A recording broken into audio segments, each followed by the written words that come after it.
Ano pangalan mo? Ako po si JL Bador po. At taga saan kayo? Taga-Abra po.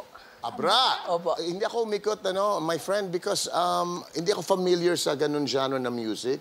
Pero interesado ako sa parang may rap na mabilis, parang ikaw.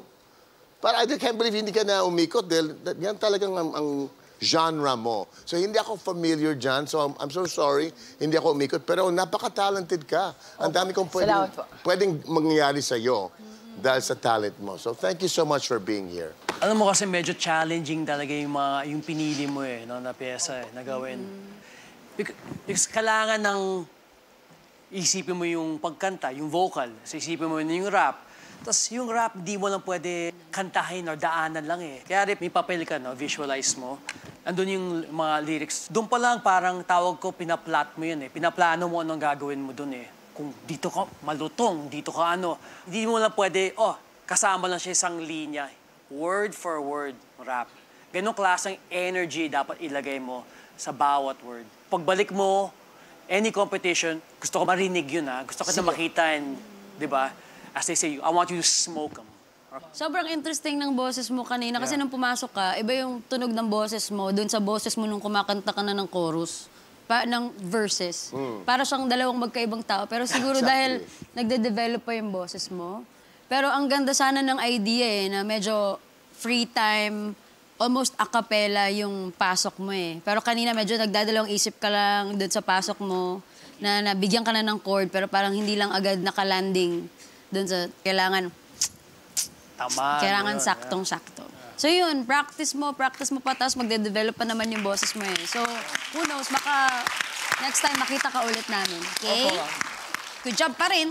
Good job. Thank you, JL. Parang mas gusto niya mag-rap, no? Hindi ko pa. Maliban sa pagkanta, ano ang iba mong hilig? Actually po, ang hilig ko po, mag-upload po ng video sa TikTok po. Tapos, may isa po akong video na umabot po ng 7.6 million. What? Wow. Hindi mo lang pala kami kailangan. Napakasikat mo. What video? Anong video yan? Anong ginagawa? Yung upuan po. Ayan, mismo.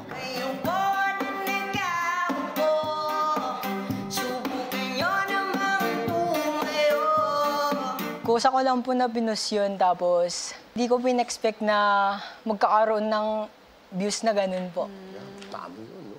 Imagine nyo, 7-point-something million and counting, Kaya naman ngayon, tatapatan natin. Yung content na yon at okay lang ba?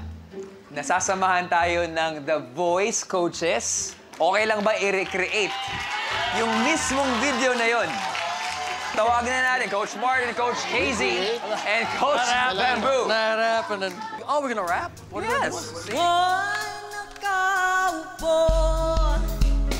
Subukan nyo ang tumayo at baka matanaw ninyo ang tunay na kalagayan ko. Ngayong bukas ng kampo, subukan nyo naman tumayo at baka matanaw ninyo ang tunay na kalagayan ko.